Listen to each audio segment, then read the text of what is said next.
सात रंग इंडिया में आपका स्वागत है। मैं हूं कुमार अनिल। बिहार के जाति सर्वे से बिहार ही नहीं देश की राजनीति हिल गई है। नीतीश कुमार ने आगे की पूरी तैयारी भी कर ली है।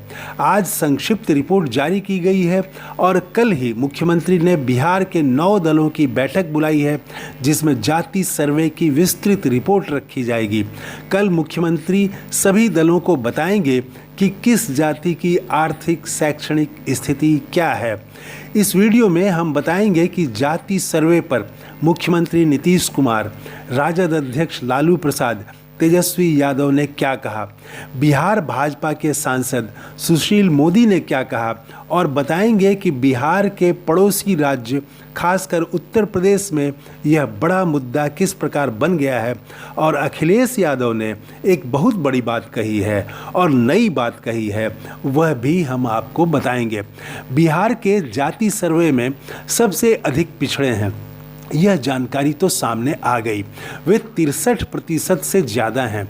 इनमें पिछड़े 27.12%, अति पिछड़े 36.01% हैं, अनुसूचित जाति 19.65% और एसटी यानी अनुसूचित जनजाति 1.68% और सामान्य यानी सवर्ण 15.52% हैं। जाति सर्वे की पहली रिपोर्ट संक्षिप्त रिपोर्ट पेश करने के बाद मुख्यमंत्री नीतीश कुमार ने कहा कि आज गांधी जयंती पर जाति आधारित गणना की रिपोर्ट के आंकड़े प्रकाशित कर दिए गए। इस कार्य में लगी पूरी टीम को बधाई। जाति आधारित गणना के लिए विधानमंडल ने सर्वसम्मति से प्रस्ताव पारित किया था। पिछले साल 2 फरवरी को मंत्रिपरिषद ने स्वीकृति दी थी।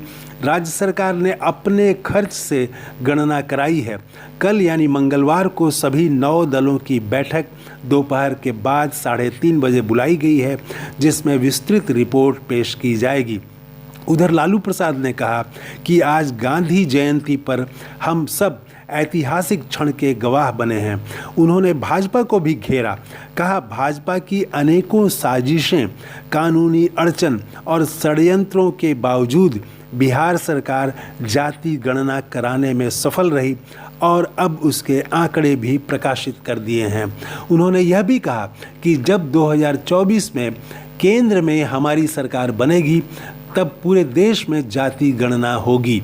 उन्होंने कहा कि बिहार में जाति सर्वे के आंकड़े वंचितों, उपेक्षितों और गरीबों के विकास के लिए समग्र योजना बनाने तथा वंचितों को उनकी आबादी के अनुरूप प्रतिनिधित्व देने में देश में नज़ीर पेश करेगा। उप मुख्यमंत्री तेजस्वी यादव ने कहा कि दशकों के संघर्ष का परिणाम अब सामने आया है। यह मील का पत्थर साबित होगा। आप सभी जानते हैं कि भाजपा ने विभिन्न तरीके से जाति गणना को रोकने का प्रयास किया। बिहार ने देश में एक मिसाल कायम की है, एक लंबी लकीर खींच दी है। तेजस्वी ने यह भी कहा कि आज जो बिहार में हुआ वह कल पूरे देश में होकर रहेगा। बिहार ने पूरे देश को रास्ता दिखाया है। बिहार के जाति गणना का सबसे अधिक प्रभाव पड़ोसी राज्य उत्तर प्रदेश पर पड़ेगा, यह माना जा रहा है।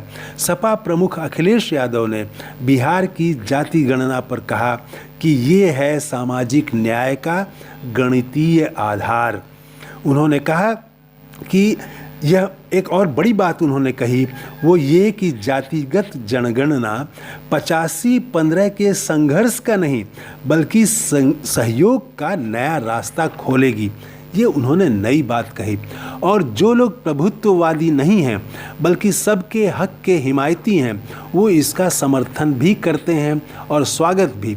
जो सच में अधिकार दिलाना चाहते हैं वंचितों को, वो जाति गणना कराते हैं। अखिलेश ने कहा कि भाजपा सरकार राजनीति छोड़ दे और देशव्यापी जातिगत जनगणना कराए। इस तरह अखिलेश यादव ने भाजपा के सामने एक मुद्दा भी रख दिया कि आप पूरे देश में जातिगत गणना कराएं। इसका मतलब है कि ये मुद्दा पूरे देश में बनने वाला है। अखिलेश यादव इस मुद्दे को आगे बढ़ाने वाले हैं। उन्होंने कहा कि अब यह निश्चित हो गया है कि पीडीए यानी पिछड़ा, दलित और अल्पसंख्यक ही देश की राजनीति की दिशा तय करेगा। बिहार में जाति गणना का आंकड़ा सामने आने के बाद भाजपा तो सन्न है। बिहार भाजपा के नेता सांसद सुशील मोदी ने कहा कि वे विस्तृत रिपोर्ट देखने के बाद, उसके अध्ययन करने के बाद ही अपनी प्रतिक्रिया देंगे। जाति के आंकड़े सामने आते ही कुछ ही देर में ये आंकड़े बिहार के गांव-गांव में पहुंच गए। बिहार की राजनीति में हलचल अचानक बढ़ गई है और कल विस्तृत रिपोर्ट आने के बाद यह हलचल मुखर होगी, आवाज़ें उठेंगी, नई मांगें उठेंगी।